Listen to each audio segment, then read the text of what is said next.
Okay, good morning students, please pay attention. Today we are going to discuss about price. Okay. Once more. Good morning students.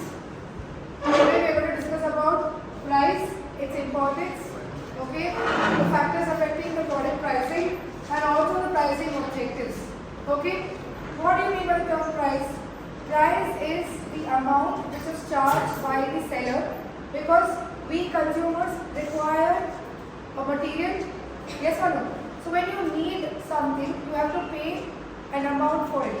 So price is the amount which is charged by the seller in order to give his product or service to us customers. We have to pay, right?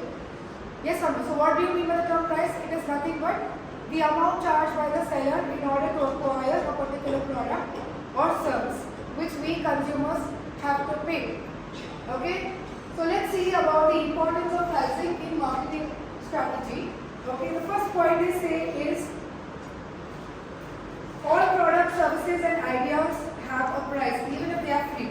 Definitely each and every, whether it's a product or whether it's a service or whether it's an idea, everything today is being charged with a price. Nothing is free. Yes or no? In fact, all the ideas are converted into products these days. So yes. So nothing is free, everything is being charged. A marketing manager has to smartly charge his price according to the nature and characteristics of his product, which is very important. Okay, so the first point here is price is the pivot of an economy. Definitely it's a pivot of an economy because most of the countries are earning. Yes or no? If you remember, if you know this company Samsung and if you know Hyundai, these are which based company? South Korea, right? Okay. How many of us in the world buy Samsung phones and Hyundai cars? We are the major contributors for the GDP of South Korea. Yes or no? So price is the pivot of an economy. Meaning to say it gives GDP to that particular economy. Yes, we Indians also are having many products like that. For instance, Tata Jaguar. Tata company has acquired Jaguar and Range Rover or Land Rover. Yes or no? Now anybody who is buying Land Rover cars and Jaguar cars in the world will be contributing to Tata. So Tata in return is increasing the GDP of our country. So price is a pivot of an economy. It can either shape an economy or it can literally form an economy. Every marketer in an economy have to consider the geographical location, the economical condition before setting a price. It is very essential. Second point is price regulates demand. Definitely price regulates demand. If it is high price and the product is of good quality, if the product price is high and the quality is not appropriate or it's not good, people will not buy a marketer's product. If the price of the product is moderate, it's according to the nature and characteristics of the product, people will buy their product. If the price of the product is low and the quality is good, but then because the price of the product is low, you are having a preconceived notion that this particular product is not doing well. So people might not end up buying your product. So it is very important that as a marketer, you price your product according to the nature and characteristics of the product. Okay, if you're pricing it high, it should be of that quality. Now Rolls-Royce, BMW, Mercedes, all of them are high priced. They're all luxury based products.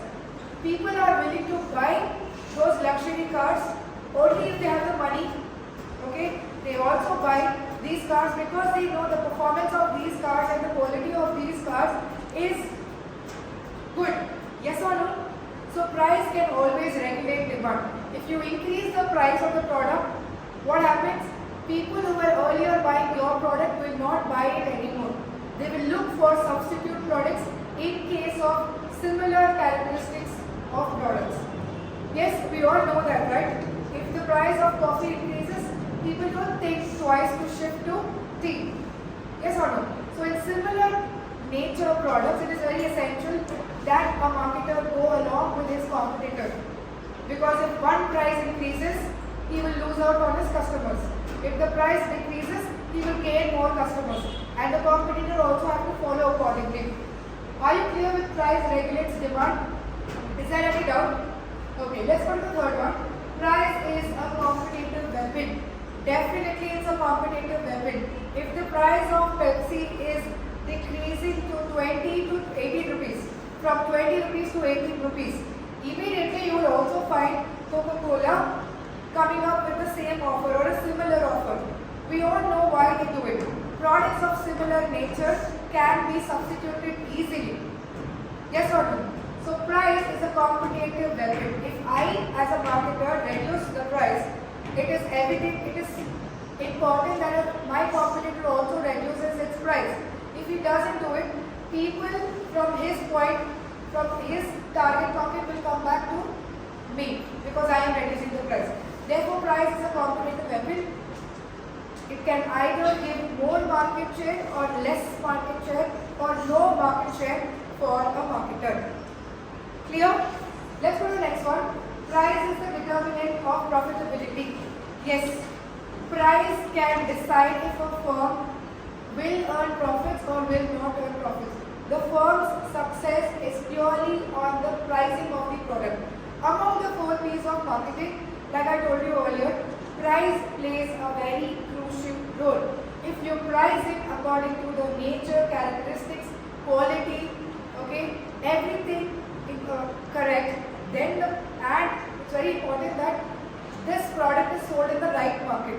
If it is not sold in the right market and everything is good about the product, if you don't have target people, you will go into losses. Yes or no? Similarly, as a marketer, it is very important that I understand the economic capability of the country in which I am operating. India is a country which is developing. Okay? Most of the people in India are middle class consumers. So they cannot afford 800 rupees for a cup of coffee. Neither can they afford 600 to 800 rupees for burger. It's not possible. So if I am a burger company or if I am a coffee company, Starbucks or McDonald's have to understand the economic capability of the country in which we are operating. Do people have the spending pattern? If they have enough money to spend, then price it accordingly. For instance, if Starbucks is selling its coffee for, let's assume, 1500 rupees, everybody will start thinking, you and I will not go to Starbucks if the price of the coffee is 1500 because it's too expensive. I can get a cup of coffee for 10 rupees, probably 15 rupees. Why should I go to Starbucks? People will start questioning. So therefore, price will determine the profitability of the firm. If I price it according to the market in which I am operating, according to the spending patterns and economic capability of the people, my firm can get profit. If it is overpriced and the quality is not good, firms will not get profit. Therefore, price determines the profit. Let's go to the last one. Price is a decision input. Definitely, pricing is a decision input. These days, marketers are understanding the needs and wants of customers. They are also understanding the country in which they are operating. They know the pulse of the people in a particular locality. For instance, the price of, let's say, pav bhaji in Hyderabad will be close to 80 rupees, 90 rupees. In Mumbai, it will be expensive. Why? Because people in Mumbai are willing to spend. They also have a good income comparatively to us Hyderabadis. Yes or no? Price is a decision input.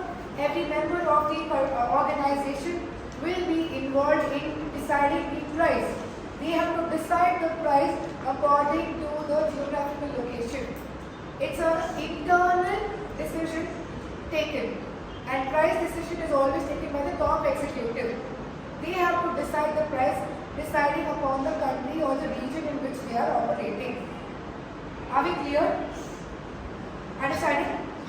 Yes? Suppose if I want to cater to rural people, my price will be not more than 20 rupees for any item.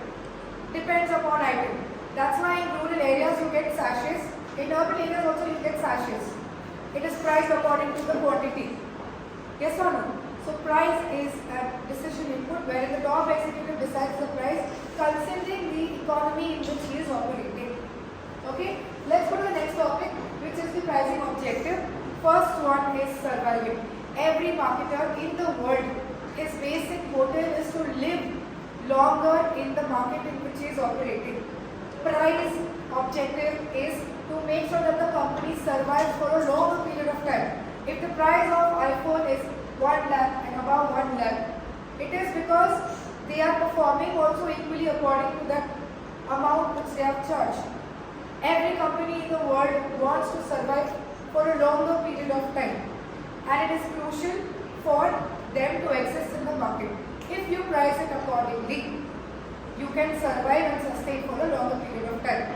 If you price it inappropriately, you might face into losses. Clear? Second one is return on investment. Every firm in the world, every manufacturer, every marketer, every entrepreneur wants to survive and also wants to get his return on investment. If pricing is appropriate, if the price of the product is appropriate, then a marketer can get return on investment. If the price is inappropriate and the product is not doing well in the market, definitely the product is a failure and a marketer cannot get return on investment. Let's go to the third one, market share. If you price your product appropriately, you get more number of people come and buy your product. What happened with Danish cookies? So Danish cookies in Pakistan was a product failure. The reason for its product failure is because the temperature was not appropriate. Pakistan is a sultry country in itself. The climatic conditions are not appropriate for these cookies which are soft and tender. So what happened with Danish cookies? It had melted when people started buying it. So what they did, they improved their packaging. When they improve the packaging, the price of the product also increases. If you are increasing the packaging, the price of the product also increases. People did not buy the products because it was high priced now. So Danish cookies became a failure in Pakistan. One, because the climatic conditions were not appropriate. Two, because it was high priced. Yes or no? So if the product is high priced, I might lose out on my market share. If it is good, people are accepting, people are loving my product, I can fill more and more stomach. I can also fill more and more market shares. I get more target people towards me, working towards me. Next one is cash flow management. What do you mean by cash flow? It is purely about the inflow and outflow of cash. I, as a marketer, if I price my product appropriately, okay, then if I am getting revenue, it is called inflow. If I am only if I am only spending and I am not getting revenue, it comes as outflow. Okay, so one of the objectives of pricing is to have proper cash flow of management. Every marketer, every business person needs more and more revenue for him to expand his business. Is it clear? Next one is price and profit stabilization. Price will determine the profit of an organization or a marketer. Every marketer has to be sensible enough to price accordingly.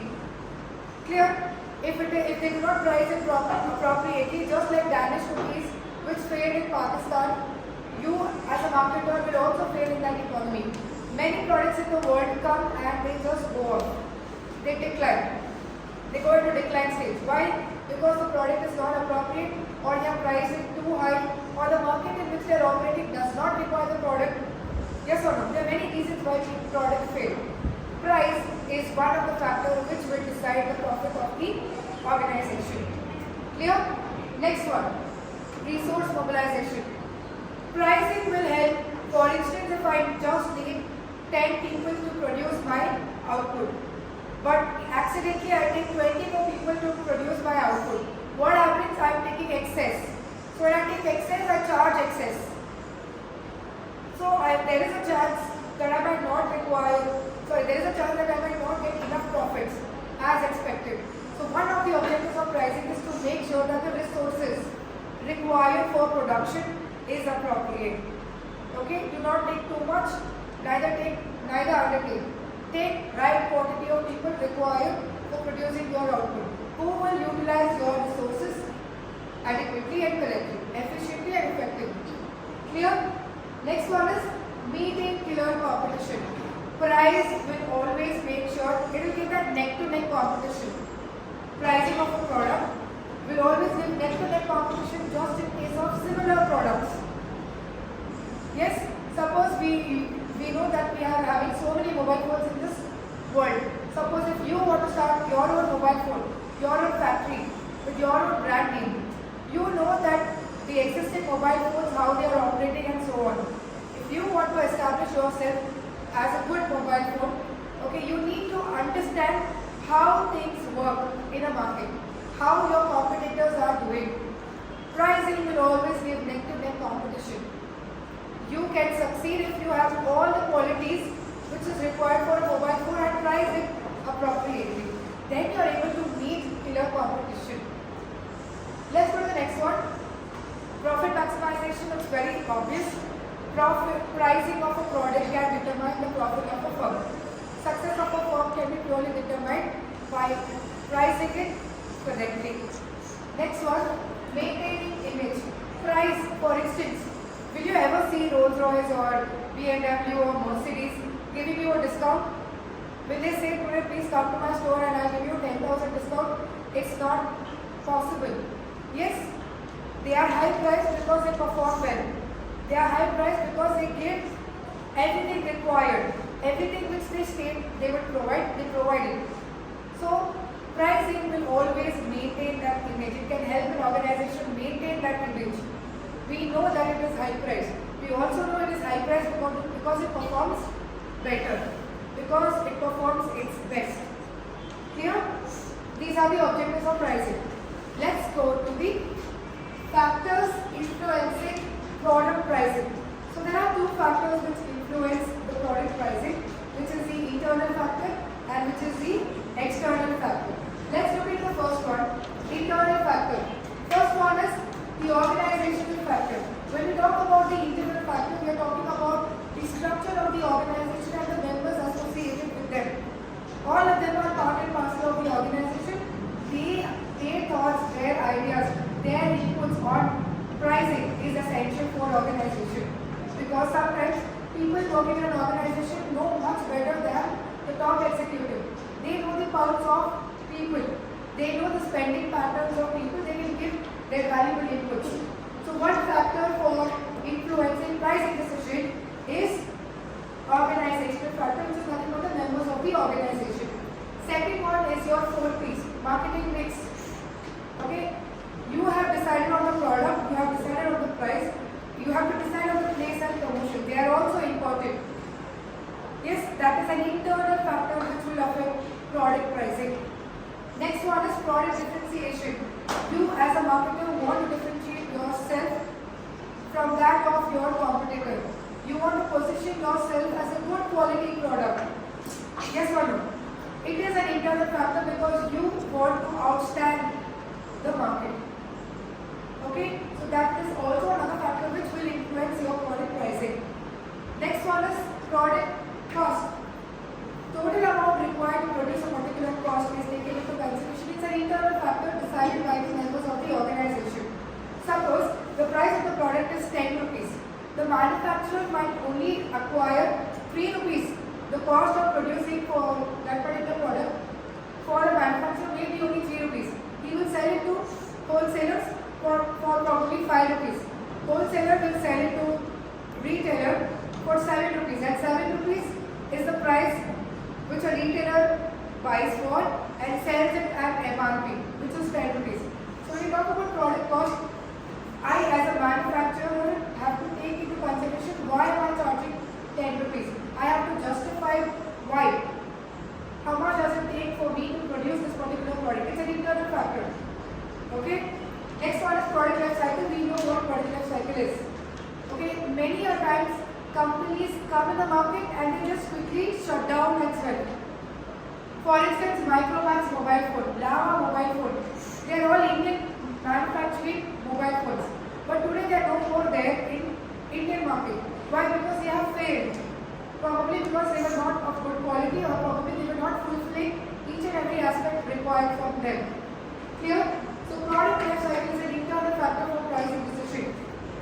Next one, pricing objectives. Whatever objectives we have discussed here, They are all internal to an organization. Yes or no? That will come under the internal factors for setting up the price. I as a marketer, I need to survive. I need return on investment. I need cash inflows. My inflows should be more than my outflows. Yes or no? It should not be that my outflows should be more than my inflows. Yes? Last one is the functional position in which the product is in. What do you mean by functional position? Functional position is where is the market right now in the market, where is the product right now in the market. What everybody is doing in an organization to put efforts to make sure that the product is visible and reachable to many of them. It's an internal factor. Now, let's go to the external factor. So the external factor is first one, product demand. Demand is something which is external for an organization. If I don't like a product, what will I do? I will spread word of mouth. Through word of mouth, I will tell that this product is not good. Please don't buy. I will recommend people not to buy your product. Yes or no? So when I tell you not to buy the product, you will stop buying the product. So demand is always an external factor for a marketer. It depends on people's preferences, taste, their experience also matters. If their experience is good, people will end up buying your product. If the experience is bad, they will not buy your product anymore. So product demand is an external factor for a marketer. Next one is competition. Yes, that's why when you see these days online web stores, e-commerce websites, they are giving you sales, n number of sales. Because they are giving you n number of sales, physical stores are not getting benefits as that was online e-commerce websites. Yes or no? So, I as a physical store, let's assume Westside. Westside is a physical store. Yes? So, if Westside wants people to come to its store, it has to give some offers, coupons, discount as it is giving, as there are other websites online who are giving. So, to meet competition, and competition is an external factor. Yes or no? If there is an offer on Myntra, probably I will go and buy my products from Myntra itself. I will not prefer going to Westside. Yes? So competition is purely external. Next one is economic condition. Economic condition is the capacity or capability of people living in a country. What is their income? What is their annual income? How much can they spend? What is their expenditure? Are they able to spend 1500 for a cup of coffee? Can they spend 1500 for a cup of coffee? That is what a marketer should understand. You need to understand the pulse of the organization, pulse of the country in which is operating. Also the money spending patterns. Last one is the buyer behavior. Sometimes buyers are impulsive buyers. You see an offer, coupon, discount, you end up buying it. Sometimes you buy it occasionally only. Some people buy only when they need it. Some of them actually look forward for discounts, coupons, and they buy.